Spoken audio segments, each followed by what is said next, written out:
सलामकुम दोस्तों, मोहम्मद फैसल नई वीडियो के साथ अपने चैनल हरकत में है बरकत में आपकी खिदमत में हाजिर। और मेरे साथ मोहम्मद ताहिर खान। हाँ जी, अस्सलाम वालेकुम। क्या हाल चाल है सबके? Tell me something new channel का नाम है यूट्यूब पर। और हम फाइनल्स डे में 4 घंटे रह गए। फाइनल्स डे, हाँ जी। Today is the final of the ICC World T20. Unbeaten side है और जो बीटन साइड है सेमीफाइनल उनसे शुरू करेंगे, फिर उसके बाद फाइनल पे आ जाएंगे। हाँ जी। तो let's start with Afghanistan and the most dangerous team south Africa. South Africa. अच्छा, सबसे पहले तो भाई यानी इन मैचेस को डिस्कस करने से पहले जिस चीज को वो होना चाहिए, एक जो अमूमी राय भी जो लोगों में पाई जाती है ना, जो बहुत ज्यादा क्रिकेट नहीं भी देखते, और यानी यूं कह लें कि कुछ लोग हैं जो क्रिकेट से रिलेटेड जो डिटेल्स हैं वो मुझसे पूछते हैं कि भाई अब क्या हुआ, अब क्या हुआ, और थोड़ी बहुत हाईलाइट में देख लेते हैं। उन तक की राय ये है कि आईसीसी एक फेल्ड बॉडी है। आईसीसी हम्म। ने गेम डेवलपमेंट के लिए कोई काम नहीं किया। बजाय हम्म। इसके कि ये जो आप जिस तरह की विकेटें बना रहे हैं कि टीमें 55-55 रन पे आउट हो रही हैं, एटलीस्ट आप बिल्कुल यानी वो विकेट्स भी ना बनाएं जो 250-250 रन बन रहे हों, लेकिन कम से कम हर मैच 160 to 180 की विकेट तो होनी चाहिए, ताकि बॉलर्स बैट्समैन हर किसी को एक्सप्रेस करने का मौका मिले। तो ये तो एक अमूमी राय जो है वो डेवलप हो गई है लोगों के दिमागों में। अब आ जाते हैं हम। वैसे ये हम्म। सिर्फ ये बता दूं मैं आपको एक ही लाइन में कि ये अमेरिका में कराना ना, it's a waste of energy, waste of time, waste of money. ये बिल्कुल यूजलेस एक तरीके का वो था एक्सपीरियंस। हाँ, ये है कि बहुत मेन रीजन इसका ये है कि America is the next market for cricket. क्योंकि हम्म। बैटिंग जो है ना वो तकरीबन सारे कंट्रीज में, ऑस्ट्रेलिया में, इंग्लैंड में, सब में बैन हो गई है। बैटिंग कंपनीज जो है वो ऑफिशियल स्पॉन्सर नहीं बन सकते। तो वो जाते हैं वो टी20 लीग्स में, वहां से वो पैसा बनाते हैं। तो इसीलिए जो है वो अमेरिका में अभी तक अलाउ है स्पोर्ट्स बैटिंग। तो वो स्पोर्ट्स कंपनीज को जो है वो बैटिंग कंपनीज को जो है वो स्पोर्ट्स इवेंट को एडवर्टाइज करने में अग्री हो जाते हैं टर्म्स पे। सही, हम्म। यही एक रीजन है जो अमेरिका में अलाउ किया था। चलें, अब आते हैं हम जो है साउथ अफ्रीका और अफगानिस्तान के मैच के ऊपर। तो हम्म। यानी मैच को क्या डिस्कस करें, इंतहाई वन साइडेड मैच था। विकेट ऐसी फजूल सी थी, कोई गेंद ऊपर हो रही है, कोई नीचे हो रही है। यानी बैट्समैन जो खड़ा है उसका भी कोई कसूर नहीं है कि भाई उसको इस तरह की विकेट मिल गई है खेलने के लिए।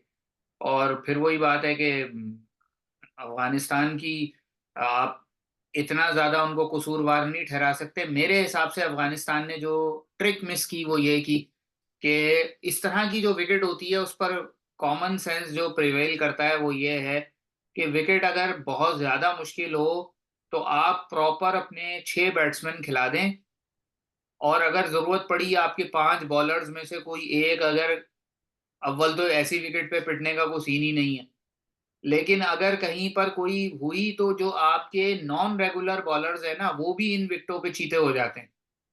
तो अफगानिस्तान ने जो गलती की मेरे हिसाब से वो ये थी कि उन्होंने करीम जन्नत और उमर जई टाइप के जो फजूल ऑलराउंडर थे वो बिलावजह टीम में रखे रहे, और जबकि दो प्रॉपर बैट्समैन नजीब जादरान और हजरतुल्लाह जजई बाहर बैठे हुए थे। तो उन दोनों के साथ उनको चांस लेना चाहिए था कि वो दोनों, यानी अगर ऐसी विकेट के ऊपर प्रॉपर बैट्समैन 25 बॉलें खेल के 25 रन भी बना ले तो वो एक बहुत बड़ी कंट्रीब्यूशन है, ना कि आपने राइट, हाँ सही कह रहे हैं।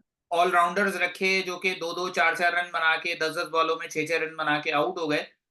तो हम्म। वो यानी इस तरह की जो विकेट है उसमें तो 110-120 रन भी बहुत है।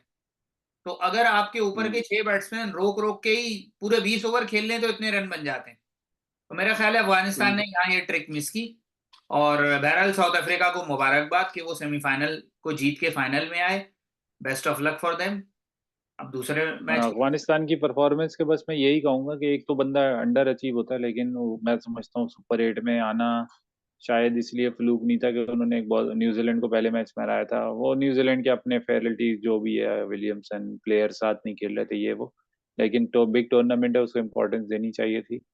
अफगानिस्तान सुपर 8 में आया, ये बहुत खुशाइन चीज़ है। सेमीफाइनल मुझे लगता है कि शायद कभी कभार ऐसा भी होता है कि बंदा ओवर थिंक कर जाता है बहुत सारी चीज़ों को, ओवर थिंक, हाइप और आप जिस जगह पे खेले ना हो, जैसे ऑस्ट्रेलिया को कहते हैं कि वर्ल्ड कप्स के लिए बना है, इसी तरह दूसरी टीमें जैसे मुश्किल मौकों पे खेलती हैं। फुटबॉल में बहुत सारी टीम्स हैं जो टूर्नामेंट में अच्छा खेलती हैं, अगर आप वन ऑन वन खेलें तो इतना अच्छा नहीं खेलती। तो अफगानिस्तान भी शायद अभी पहला सेमीफाइनल था, ओवर अचीव थे, हो सकता है ओवर हाइप्ड हो गए हैं, बहुत ज्यादा एक्सपेक्टेशन, बहुत ज्यादा जोर लगा रहे हो किसी चीज पे, या ओवर थिंकिंग, सब चीजें काउंट करती हैं। लेकिन ये कि साइंस अच्छे हैं, अगर थोड़ा सा स्टेबल चलें और थोड़ा देखें मिडिल ऑर्डर की तरफ भी जाएं, क्योंकि मिडिल ऑर्डर की बैटिंग जो है ना, अगर चेस करने भी इन्होंने इसलिए भी चेस नहीं किया कि इनको मिडिल ऑर्डर में अगर, क्योंकि साउथ अफ्रीकन पेसर्स जो है वो तो हार्ड आते हैं ना सेमीफाइनल में, वो थोड़ी आते हैं आराम से बॉलिंग कराते कि रन मार लो। हम्म। तो विकेट लेने की तरफ जाते हैं और आउट भी होते हैं, जब आप अटैक ज्यादा करते हैं तो आउट भी होते हैं। उस जरा उस वही एक बीच में जो आप दो बैट्समैन की बात कर रहे हैं ना, अगर वो खेलते तो शायद नतीजा डिफरेंट हो। चलिए जी, अब दूसरे मैच पे आ जाए, इंग्लैंड और इंडिया। ये भी दोनों सेमीफाइनल वैसे वन साइडेड हो गए हैं, तो T20 हाँ। से ज्यादा वनडे, वनडे का मामला लग रहा है कि वनडे है, या बिल्कुल यानी अनएक्सपेक्टेड इंग्लैंड हो सकता है, क्योंकि कंडीशंस तो इतनी बुरी नहीं थी कि इंग्लैंड ना खेल सके। लेकिन फिर भी 171 इज अ गेटेबल टोटल, कि आप किसी भी T20 मैच में 8.5 का अगर चाहिए हो आपको तो ना कोई बड़ा मसला नहीं है। लेकिन इसमें ज्यादा मैं इसलिए इंडिया की तारीफ करूंगा कि इंडिया ने ना दोनों कंडीशंस के लिए, वहां पे उन्होंने कुलदीप को नहीं खिलाया अमेरिका में, हम्म। यहाँ पे उन्होंने कुलदीप को खिलाया, उन्हें पता था विकेट्स में जो है उसको असिस्टेंस मिलेगी। ये थिंक टैंक था उनका कि हर तरह का स्पिनर था, हर तरह का मीडियम पेसर था। इवन अगर आप हार्दिक पांड्या को देखें तो वो रन पड़ते हैं, वो जबकि वीक लिंक है सबसे ज्यादा, लेकिन वो विकेटें भी ले लेता है। यहाँ पे आपकी थिंकिंग की तारीफ करनी पड़ेगी कि मेन पेसर्स बुमराह वगैरह, इनसे शामी शामी तो नहीं, सिराज और इनसे तो आप काम ले लेंगे। लेकिन जो हार्दिक पांड्या का रोल था वो बहुत इंपॉर्टेंट था इस मामले में, क्योंकि टीम को बैलेंस करना और इसमें बहुत सारी चीजें फिर इन्वॉल्व करती हैं। लेकिन कुलदीप को जिस तरह यूज किया बहुत सारी, ये एक प्रॉपर उन्होंने 2022 के जो सेमीफाइनल में गलती हुई थी उनसे, कि रविंद्र जडेजा अनफिट था, तो उनको जो है वो एटलीस्ट एक स्पिनर को कैरी करना था। उन्होंने सिर्फ 12 प्लेयर खिलाए 8 मैचों में, हम्म। 12, सिर्फ 12। ये नहीं हुआ कि बहुत बड़ी होलसेल चेंजेस की, सिराज की जगह बस कुलदीप आ गया जब यहाँ पे आए वो जो है हम्म। West Indies. ये बहुत, ये आप इस चीज को पीछे से कहीं से भी जोड़ लें, लेकिन आप टूर्नामेंट टू टूर्नामेंट प्रोग्रेस में सेमीफाइनल से फाइनल आना भी, यानी सेमीफाइनल तक पहुंचने की अचीवमेंट होती है, लेकिन फाइनल तक आने के लिए उन्होंने बहुत मेहनत की है। बहुत सारे प्लेयर्स ऐसे जो जिनको नहीं खिलाना चाहिए था उनको एक साइड पे करा, उनको स्टेटमेंट दिया कि भाई नए प्लेयर्स तैयार हैं इन कंडीशन में खेलने के लिए, बहुत सारी चीजें इसमें involved। असल में मुझे तो ये लगता है कि ये सेमीफाइनल में इंग्लैंड ने भी पिच को जो है ना वो मिसरीड किया, और हम्म। शायद ओवर कॉन्फिडेंट थे कि जी हम लास्ट टाइम वो हमने बारिश, हाँ। तो सेमीफाइनल हरा हम्म। दिया था। तो हम्म। मुझे डाउट था कि जब इस तरह की कोई सिचुएशन आएगी ना तो इंग्लैंड के फंसने का चांस होगा, क्योंकि आदिल रशीद और मोइन अली ये दो स्पिनर ऐसे हैं जो आपको शायद बैटिंग विकेटों पे तो विकेट लेके दें, लेकिन बॉलिंग विकेट पे एज सच कभी मैंने इनकी कोई परफॉर्मेंस देखी नहीं है कि आप ये कहें कि इन्होंने कोई अकेले टीम आउट कर दी हो, 7-8 आउट कर दिए हो। मोइन अली से तो खैर बॉलिंग भी नहीं करवाई, लिविंगस्टन से 4 ओवर करवाए। मुझे असल में मुझे ये लगा कि इंग्लैंड ने जो गलती की ना, एक तो जो स्पिनर वहां इनके पास मौजूद था, Tom Hartley, left arm spinner है आई हम्म। गेस, हम्म। तो उसको नहीं खिलाया।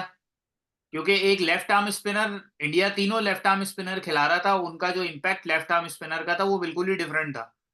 और इंडिया की बैटिंग लाइनअप में अच्छे खासे राइट हैंडर भी हैं, यानी उनके जो टॉप ऑर्डर बैट्समैन हैं उनमें पंट को छोड़ के, और ऊपर के जो 3 हैं, बल्कि पंड्या को मिला के जो 4 हैं वो राइट हैंडर हैं। तो एक लेफ्ट आर्म स्पिनर आपके पास नहीं था, अब था भी आपने उसको नहीं खिलाया। एक पेसर शायद आपने ज्यादा सेलेक्ट किया अपनी 15 में, उसकी जगह अगर आपके पास कोई एक आध और स्पिनर होता, एटलीस्ट एक और लेफ्ट आर्म स्पिनर होता, तो आपके पास ये चांस था कि आप यहाँ पर जो है किसी एक पेसर को, यानी आप मार्क वुड को तो आपने बाहर बिठाया हुआ था, रीस टॉपली की जगह टॉम हार्टली को चांस दे सकते थे, और अगर दूसरा एक और कोई ऑप्शन होता आपके पास स्पिनर का, तो आप फुली लोडेड स्पिन साइड के साथ आप जा सकते थे। क्योंकि फास्ट बॉलर्स को अगर आप देखें, जॉर्डन ने ठीक है 3 विकेटें ली, लेकिन 36 रन भी खा लिए 3 ओवर में। तो इस तरह से यानी सही कह इंडियन रहे हैं। इस तरह खेल रहे थे, उनके लिए आपके जो फास्ट बॉलर्स थे वो एक समझ लें ब्लेसिंग बन गए, कि विकेट्स तो वो ले रहे थे, लेकिन आपने देखा पंड्या ने किस तरह हिटें मारी हैं। यानी ऐसे हम्म, अनकन्वेंशनल किस्म की जगहों पे उसने हिटें मारी हैं, सिर्फ सीधा बल्ला रख के, क्रॉस मारने की कोशिश ही नहीं की उसने। और वो जी जी उतने बिल्कुल। रन निकाल गया, यानी कई ओवर ऐसे निकाल गया वो, 10-10, 12-12 रन के थे, जो कि उनके लिए भारी पड़ गए। और दूसरी तरफ हम्म। आप इंग्लैंड के बैट्समैनों को देखें, तो कोई एक बैट्समैन सीधे बल्ले से खेलने को तैयार नहीं था, सब क्रॉस मार मार के आउट हुए। तो वो ये असल में फोर्सिंग द इशू वाली बात जो है ना, आपकी बात बिल्कुल, इसमें तो कोई वो ही नहीं है कि आप, अब अच्छा पहले ये था बिट्स एंड पीसीस का गेम T20, लेकिन अब ये एक प्रॉपर जो है ना, मतलब प्रॉपर इसके लिए प्लेयर्स हैं जो खेलना जानते हो। अब उसमें वर्सटाइल भी है, जैसे इंडिया के पास पेंट और सूर्या कुमार जो है वो ऐसे वर्सटाइल हैं कि उन्हें आप किसी भी, अब नॉर्मली सूर्या मैंने 3-4 इनिंग में से देखा है कि उसमें से हर इनिंग में उसने पहली बॉल पे छक्का मार दिया, यानी आउट हुआ, आया बैटिंग करने और पहली बॉल पे छक्का मार दिया। ये इस टूर्नामेंट के अंदर ही 3 दफा हो। तो आप थिंकिंग, मतलब पीछे से थिंकिंग ये है कि भाई अगर हम 8 बैट्समैन खिला रहे हैं तो 8 के 8 बैट्समैन बैटिंग करेंगे। लेकिन देखें आप, बहुत कम हुआ कि बहुत ही कोई वाइल्ड शॉट खेल के, और रोहित शर्मा को इधर मैं डबल तारीफ करूंगा कि आप सेमीफाइनल और बिल्कुल नॉकआउट मैच ही था ऑस्ट्रेलिया के खिलाफ, आप गए, आप ऑल गन ब्लेजिंग, आपने इस चीज की परवाह ना की हुए सामने कौन है। That sort of approach change all 11 thinking. जो बिल्कुल। नेक्स्ट बैटिंग करने आ रहा होगा वो सब कुछ यही सोच कर आ रहा होगा, यार जब जब कप्तान ही नहीं कोई वो कर रहा, लिहाज तो हम बिला वजह में लिहाज करें, मारो कूटो जितना। अच्छा ये एक्सप्रेशन कहाँ से आया, ये एक्सप्रेशन या ये जो एक थिंकिंग है कि जाओ और ओपन करो, ये एक एक पूरी नेशन की है, ये इंडियन पूरी नेशन को आप देखेंगे, वो एक टाइम था कि वो एक होता है ना स्लेव मेंटेलिटी, उससे निकले किस तरह, वो इसी तरह निकले। एक तो ऑस्ट्रेलिया के साथ खेलना, अच्छा हमारी बदकिस्मती है, मैं नाम नहीं दूंगा, हमारी बदकिस्मती है कि हम छोटी टीम से खेलते हैं तो हमारा स्टैंडर्ड वहीं पहुंच गया। ऑस्ट्रेलिया इंडिया जो है नॉर्मली ऐसी टीम से ही खेलता है जो कम्पेटिटिव क्रिकेट खेलती है, इंग्लैंड है, न्यूजीलैंड है, अफ्रीका है, ऑस्ट्रेलिया है, कम्पेटिटिव। अब जो जिम्बाब्वे के दौरे में टीम जा रही है, इनमें से जो खेल रहे हैं ना वही लोग खेलेंगे जो रिजर्व थे या हाँ, जिनको अभी एक्सपीरियंस लेना है जिम्बाब्वे के लिए, इंडिया की टीम नेक्स्ट एग्जैक्टली। बन जाएगी। तो यहाँ पर बहुत थिंकिंग का बहुत फुकदान है, जो भी टीम्स खेल रही हैं वो बहुत आगे की सोच रही हैं, और हमारी जो है वो भी अपने स्ट्राइक रेट और अपने मैन ऑफ द मैच और इन चक्रों में। अच्छा, अब जरा हम आ जाते हैं साउथ अफ्रीका और इंडिया का जो फाइनल होने जा रहा है, उसके हम्म। प्रीव्यू पर आ जाते हैं। सबसे पहले तो ये बताएं, बारिश का कोई इम्कान है कि नहीं है? या बारिश तो है चांसेस, लेकिन रिजर्व डे है तो इतनी कोई टेंशन नहीं। अच्छा। और दूसरा ये 40% कि चांस है शायद, 32 या 40% के दरमियान चांस। कि अगर आप कंपेयर करें इंडिया और साउथ अफ्रीका की बॉलिंग कॉम्बिनेशन को, तो साउथ अफ्रीका के पास 2 लेफ्ट आर्म स्पिनर हैं, हम्म। और वो विकेट टेकिंग ऑप्शन हैं साउथ अफ्रीका के सब पास। तो इस वजह से आप वो लैंडस्लाइड वाला मामला नहीं कह सकते कि साउथ अफ्रीका की उस तरह की परफॉर्मेंस होगी जो इंग्लैंड की रही इंडिया के खिलाफ। नहीं नहीं, फ्लूक से नहीं पहुंचा साउथ अफ्रीका भाई, कप्तानी बहुत अच्छी की है डेनमार्क ने, हम अभी तक नोटिस नहीं कर रहे उसको, क्योंकि उन्होंने सारे टफ मैचेस, या एक समझ लें कि बहुत ज्यादा लड़ लड़ा के जीते। हाँ। कोई ऐसी थंपिंग विन जैसे अभी सेमीफाइनल में की है, दोनों दोनों टीमों ही ने की है, लेकिन साउथ अफ्रीका बहुत टफ जीता है मैचेस। 115 रन बचा दे के बचाना, और मतलब फील्डिंग लैप्सेस सब कुछ समझ में आता है, क्योंकि इतनी क्रिकेट ये पागलों की तरह खिला रही है आईसीसी, कि अब स्टैंडर्ड ऑफ क्रिकेट तो बहुत ही लो हो गया है। यानी फील्डिंग मिस्टेक्स आप साउथ अफ्रीका से नहीं करते थे कि होंगी एसोसिएट, ऑस्ट्रेलिया से नहीं करते थे आप, ऑस्ट्रेलिया ने ऑस्ट्रेलिया ने बहुत इतने बुरी कैच, फील्डिंग की है पूरे टूर्नामेंट हाँ में। बहुत बुरी फील्डिंग की है।